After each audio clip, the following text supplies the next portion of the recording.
عزوز سلامتنا كاب استوديو ساتلايت تلفزيون اريسات يبصحكم كبرى سمعتنا نساعة تدالو زينا سعيب قربيو زينا زغرب لكم محمد اسماعيل سناي مكتال مجمرة اقن ارس زينا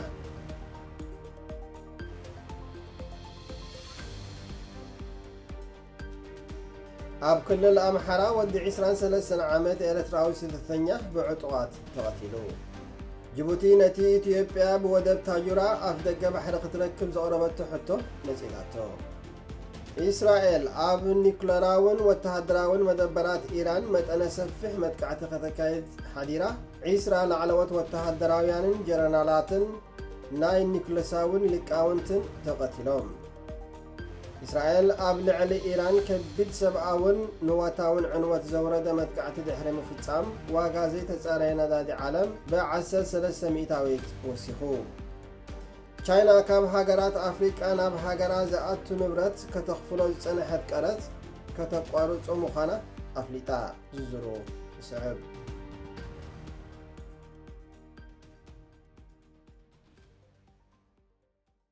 أب كل الأمحرة ودي عسران سلستن عامت إرتراو ستنية بعطقات تقتلو عليك يوسف برهان استبهل ودي عسران سلستن عامت إرتراوي أب كل الأمحرة أبزركم معسكر ستنية تات ألمواج من النتم بزي تفلتو عطقات كمستقتله BBC حبيرو بعسى 3 سنة مشت من إسي عليك أب جزء دكيسو خلو قربتو سرقتي آتيوم بمبال ناب ردؤنا أويات مسمعو كرد دحر موصو أتم عطقات بتقيد كم زقتلوه سدرابيتو قليزهم زوزرو وكيل أريسات أليكس بتقيد مستهارمة أمبولانس كتمتق بزي مخالة ناب حكمنا كساب زخيد بزح دم سلز فساسو كاموت كدحن هيكالان الزكاء أكل كل التسابات راي كقبروه كم زلوهم تناجرنا دحرنا ويح لمنا شدش سبات كن قبرو تفقيد لنا كبيرنا يو كبل حدا سمو كجلس زي ليه مغرب مواتي أزنتيو بهلن وقعن زي مقبارهم كأكل بلك عبي كم استقبره زي مرأيهم كالإشعولت فتير لهم كم زلو دما بمرات قليتو اتقداي تختالي امنات كاثوليك بمنبارو اب دابات مقابر كاثوليك سلازيله اب كتما غوندر كم زغبر كم استقبره تفليطو اب معسكر سدتنيات على مواج زركبو ارتراوያን بترغاغامي قدايات مقتلتن مچويتن يخونو بمهلاوم ጥርዓናት እኳን ተقرቡ ሰማዕ ከም ዘይረኸቡ ብዙሓት ኣብቲ معسكر ዝነብሩ ኤርትራውያን ስደተኛታት ክጋጹ ምጽርሖም ይፍለጥ ኣብ ዝሓለፈ ወርሒ ካሊ ኤርትራዊ ስደተኛ ተቐቲሉ ምንባሩ ዘዘኻኽሩ ቶም ስደተኛታት መሰረታዊ መፍትሒ ክሳብ ዘይተገብረሉ ቅትለት ክቕጽል ምዃኑ ኣገንዚቦም እዚ ናይ ኣሌክስ መቅተልቲ ኣብ ውሽጢ ናይ 2 ሳምንታት ፍልልይ ዝተፈጸመ ብምዃኑ ኣብቲ معسكر ዘሎ ኩሉ ስደተኛ ብፍርህን ራዕድን ተሸቕሪሩ ምህላው BBC ዘዘራረቦም ስደተኛታት ገሊጾም ኣብቲ معسكر ዘለው ኤርትራውያን ስደተኛታት በተደጋጋሚ ቅዳያት ይኾኑ ምህላዎም ንፖሊስን ኣገልግሎት ስደተኛታትን ኢትዮጵያን ጥርዓን እኳን ተقرቡ ዛጊት ዝተወስደ ስጉምቲ የለን ኣባላት ፖሊስ ንባዕሎም ስጋት ከም ዘለዎም እዮም ዝሕብሩ ኣሌክስ ገና ትሕቲ ዕድመ እናሃለወዩ ካብ መበቆል ዓዱ መነኾሰይቶ ናብ ስደት ኣምሪሑ ኣብ ክልል ትግራይ ኣብ ዝነበረ معسكر ማይ ዓይኒ ምስጓል ሓፍቱ ክነብር ጸንሐ ኣሌክስ ድሕሪ ኩናት ትግራይ ኣብ ክልል ኣምሓራ ናብ ዝተደኮነ معسكر ኣለምዋጭ ግዒዙ ጸኒሑ ግን ጸገም ጥዕና ስለ ዝነበሮ ናብ ኣዲስ ኣበባ ከይዱ ክቕመጥ ጀሚሩ ይኹን እምበር ኣብ ኣዲስ ኣበባ ብዙሓት ኤርትራውያን ስደተኛታት ግዳያት ግፋን ማሰርትን ክኾኑን ካብኡ ሓሊፉ ናብ ኤርትራ ብዘይለይቶም ክስጎጉ ስለጀመሩ ዝነበሮ ናይ ስደተኛ ወረቐት ግዚኡ ስለዝሓለፎ ክሕድሱ ናብቲ معسكر ከም ዝተመልሰ መቕረቡ ሓቢሮም ንዝሓለፉ 3 ኣዋርሕ ክሳብ ዕለተ ሞቱ ኣብቲ معسكر ከም ጸንሐ ድማ ኣመልኪቶም جيبوتي نتي إثيوبيا بودب تاجورا أفدق بحر ختركب زغربته حتو نتيجاتو منو تحسو وكيل أريسات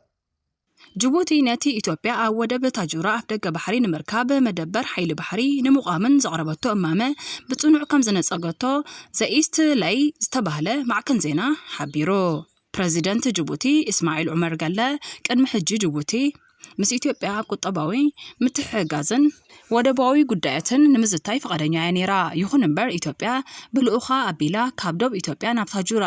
ዝወጽእ መሬታዊ ካንሸሎ ንምርካብን መደበር ሓይሊ ባሕሪ ንምህናጽን ዘኽእላ ፈቃድያ ሓቲታ ሕቶ ኢትዮጵያ ንጅቡቲ ካብ ትጽቢት ወጻኢ ኮይኑ ብምቕራቡ ነጽግና ያለና ክብል ገሊጹ ቀዳማይ ሚኒስትር አብይ አህመድ በተረጋጋሚ ስትራቴጂካዊ አድላይነት ሙናን አፍደገ ባህሪ አመልኪቱ ከስምዖ ጸንሐ ህውተታ ኣብ መንጎ ጎረቤት ሀገራት ዘይምርጋን ጂኦፖለቲካዊ ስክፍታታትን ፈጢሩ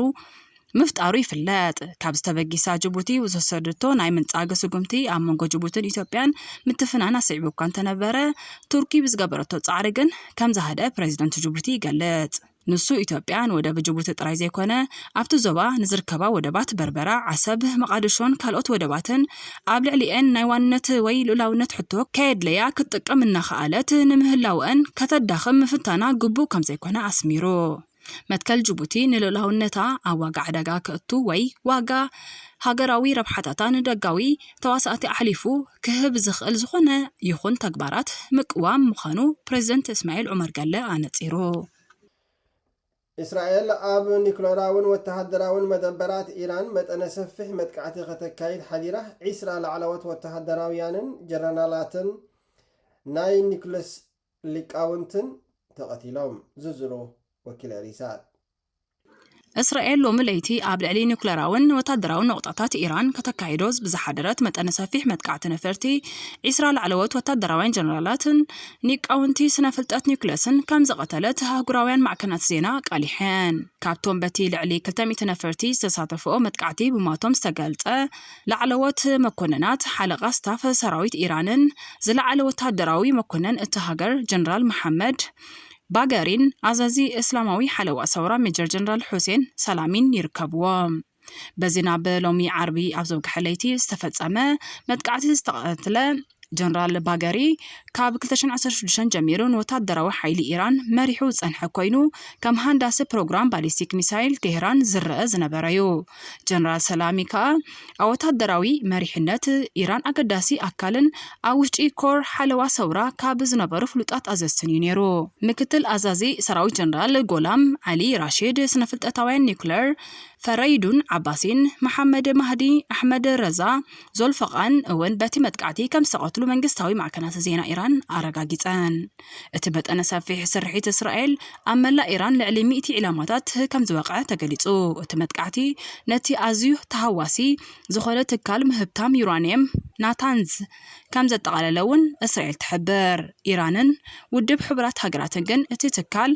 ምህብታም ዩራኒየም ከም ዘይተተንከፈ ገሊጾም ኣለዉ ክልቲአን ሃገራት ንሰፍሐ ምግጣም ኣብ ዝዳለወሉ ዘለዋ እዋን ኢራን ብግዳ ሕነ ንምፍዳይ ድሮ ልዕሊ 100 ሰብ ኣልቦ ነፈርቲ ናብ እስራኤል ወንጭፋ ከም ዘላ ተገሊጹሎ ቴህራን ተሪርን ዘይዳግም ምላሽ ክትህብ ምዃና ብምርጋጽ ህዝብን ሰራዊትን ኢራን ጸኒዖም ደው ክብሉ ጸዊዓላ እስራኤል እቲ መጥቃዕቲ ንኽልተ ሳምንታት ክቕጽል ምዃኑ ብምግላጽ ብደረጃ ሃገር ናይ ህጹጽ እዋን ኣዋጅ ኣዊጃላ ሰበስልጣን ቴል ኣቪቭ ኢራን ብብዝሒ ባሊስቲክ ሚሳይል መጥቃዕቲ ክትፍኑ ከም እትኽእልን ነቲ ቅልውላው ናብ ምሉእ ዘባዊ ኩናት ከዕርጎ ከም ዝኽእልን ኣጠንቂቖም ኣለዉ ቀዳማይ ሚኒስትር እስራኤል ቤንጃሚን ኔታንያሁ እቲ ወፍሪ ክንዲ ዝሓተቶ መዓልታት ክቕጽል ምዃኑ ፈኪሩ ኣሜሪካ ኣብቲ ስርሒት ዝኾነ ኢድ ከም ዘይብላ ገሊጻላ እቲ ኩነታት ዓሚቕ ኣህጉራዊ ስክፍታ ፈጢሩሎ እቲ መጥቃዕቲ እዚ ጸብጻብ ዘይ ክሳብ ዝዳለወሉ እዋን ይቕጽል ኣሎ إسرائيل ኣብ ልዕሊ ኢራን ከቢድ ሰብኣውን ንዋታውን ዕንወት ዘውረደ መጠነ መጥቃዕቲ ድሕሪ ምፍጻማ ዋጋ ዘይተጸረየ ነዳዲ ዓለም ብ13 ሚእታዊት ወሲኹ ዝዝሩ ወኪል ሪሳት እስራኤል ኣብ ልዕሊ ኢራን ከቢድ ሰብኣውን ንዋታውን ዕንወት ዘውረደ መጥቃዕቲ ድሕሪ ምፍጻማ ዋጋ ዘይተጸረየ ነዳዲ ብ13 ሚእታዊት ከም ዝወሰኸ ኣህጉራውያን ማዕከናት ዜና ሓቢረን እቲ ወሰኽ ካብ 2020 ድሓር ኣብ ውሽጢ ሓደ መዓልቲ ዝተረኣየ ዝለዓለ ወሰኽ ኮይኑ ተመዝጊቡሎ እዚ ዓናዊ ግጭት እንተቐጺሉ ኣብ ማእከላዊ ምብራቕ ሰንሰለት ቀረብ ነዳዲ ከይብተኽ ስጋኣት ኣሎ እቲ መጥቃዕቲ ኣብ ዕዳጋታት ዓለም ከቢድ ውሳነታት ክውስኑ ቀሲቡሎ ስቶክ ነኪዩ ኣብ ፈርቲ ከም ወርቂ ናይ ስዊዝ ፍራንክን ናይ ጃፓን የንን ናብ ዝኣመሰሉ ሩግኣት መዕቀኒ ሃብቲ ይጓዩ ከም ዘለዉ ተገሊጹ እቲ ወጥን ተቐጺሉ ኩነታት ዓለም ለኻዊ ዕዳጋታት ጸዓት ዝያዳ ናብ ዘይምርግጋእ ከምርሕ ከም ዝኽእል ተንተንቲ ኣጠንቂቖም ዋጋታት ነዳዲ ኣብዚ ሕጂ ዘለዎ ደረጃ ክጸንሕ ድዩ ወይስ ክገድድ ንምፍላጥ ኣብ ዝቕጽላ 72 ሰዓታት ክንጸር እዩ ኢራን ኣብ መዓልቲ ክሳብ 3.3 ሚልዮን በርሚል እተፍሪ ሃገር ኮይና እዚ ካብ ዓለማዊ ቀረብ ነዳዲ 3 ሚእታዊት ይሕዝ ቻይና ካብ ሃገራት ኣፍሪቃ ናብ ሃገራት ዝኣቱ ዝነበረ ንብረት ከተኽፍሎ ዝጸንሐት ቀረጽ ከተቋርጾ ምዃና ኣፍሊጣ ዝዝሩ ወኪል ሪሳት ቻይና ምስኣ ዲፕሎማሲያዊ ርክብ ካብ ዘለወን 53 ሃገራት ኣፍሪቃ ናብ ሃገራን ዝኣቱ ንብረት ከተኽፍሎ ጸንሐት ቀረጽ ሙሉ ብሙሉእ ከተቋርጾ ድልውቲ ምዃና ምግላጻ ቢቢሲ ሓቢሩ። እዚ ኣብ ኣኼባ ምትሕብባር ቻይናን ኣፍሪቃን ዝተገልጸ ስጉምቲ ኣህጉር ኣፍሪቃ ናብ ኣሜሪካ ኣብ ልዕሊ ፍርያታ ብምሕዳር ትራምፕ ወሰኽ ቀረጽ ተነቢሩሉ ኣብ ዘሎ እዋን እዩ። ቻይና ዝዓበየት ንግዳዊ መሻርክቲ ኣፍሪቃ ብምዃን ንዝሓለፉ 15 ዓመታት መሪሕ ኮይና ክትቅጽል ተረኣያ። ከም ውጽኢቱ ኣፍሪቃ ኣብ 2023 ኣሳት $170 ቢልዮን ዝግመት ኣቑሑት ናብ ቻይና ከም ዝሰደደት ጸብጻብ ቢቢሲ የመልክት። ኣብ ኣኼባ ምትሕብባር ቻይናን ኣፍሪቃን ዝተረኽቡ ኣፍሪቃውያን ሚኒስተራት ኣብ ዘውጽእዎ ሓበራዊ መግለጺ ገለ ሃገራት ነቲ ዝጸንሐ ኣህጉራዊ ቁጠባውን ንግዳውን ስርዓት ንምዝራግ ቀረጽ ክውስኻ ጻዕርታት ይገብራ ከም ዘለዋ ነቒፎም ኣሜሪካ ተፈጢሩ ዘሎ ንግዳዊ ዘይምርዳእ ማዕርነት ምክብባርን ሓበራዊ ረብሓን ተመርኪሳ ክትፈትሖ ድማ ጸዊዖም። እዚ ብዘይ ቀረጽ ክትግበር ተሓሲቡ ዘሎ ንግዲ ተግባራዊ እንተኾይኑ ነቲ ኣብ ልዕሊ እተን ኣብ ዝሓለፈ ዓመት ብቻይና ትሑት ምዕባለ ዘለወን ተባሂለን ዝተመደባ 33 ሃገራት ኣፍሪቃ ናይ ኣቑሑ ቀረጽ ምጉዳት ዝተገብረ ስምምዕ ዘናውሕ ክኸውን እዩ። እዚ ሓድሽ ውሳኔ ነፃ ቀረጽ ንደቡብ ኣፍሪቃን ናይጀርያን ዝርከበን ኣብቲ ኣህጉር ዘለዋ ዓበይቲ ንግዳዊ መሻርክቲ ቻይና ዘጠቓለለ ክኸውን እዩ። ቻይና እቲ ውሳነ መዓሳብ ግብሪ ከም ዝውዕል ኣይገለጸትን። ኢስዋጢኒ ንታይዋን ከም ነፃ ሃገር ኣፍልጦ ስለ ዝሃበታ ኣብ ዝርዝር ነፃ ቀረጽ ያተወት እንኳ ኣፍሪቃዊት ሃገር ኮይናላ። ኣብዚ እዋን እዚ ቻይና ኣብ ኣፍሪቃ ብፍላይ ድማ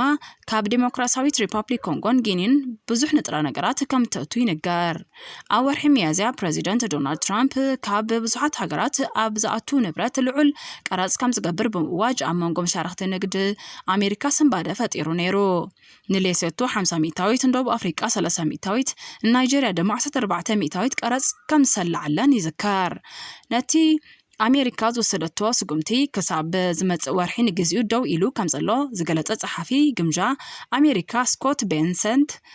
እተን ብጽቡቕ መንፈስ ዝዝትያ ዘለዋ ሃገራት ግን ክነዋሓለን ከም ዝኽእል ኣሚቱ። ኣብ 2024 ኣሜሪካ $39.5 ቢልዮን ዝግመት ኣቑሑ ካብ ኣፍሪቃ ከም ዘእተወት ይግለጽ። ገለ ካብኡ ብመሰረት እቲ ብሕጊ ዕብየትን ዕድላትን ኣፍሪቃ ኣጎዋ ዝፍለጥ ስምምዕ ባዶ ቀረጽ ዝኣተወ ኮይኑ ምምሕዳር ትራምፕ ሓድሽ ቀረጽ ምንባሩ እንተቐጺሉ ግን ኣብ ሓደጋ ክወድቕ ከም ዝኽእል ተዓዘብቲ ይገልጹ። ኩብራ ሰማዕትና ንሎሚ ዝተዳለወ ዜና ኣብ ዝተዛዚሙሉ ምስ ተረፉ መደባትና ንሓድገኩም ክሳብ ዝመጽእ ሰላሙ ጠጥዕሙ ንኹሉና ሰላም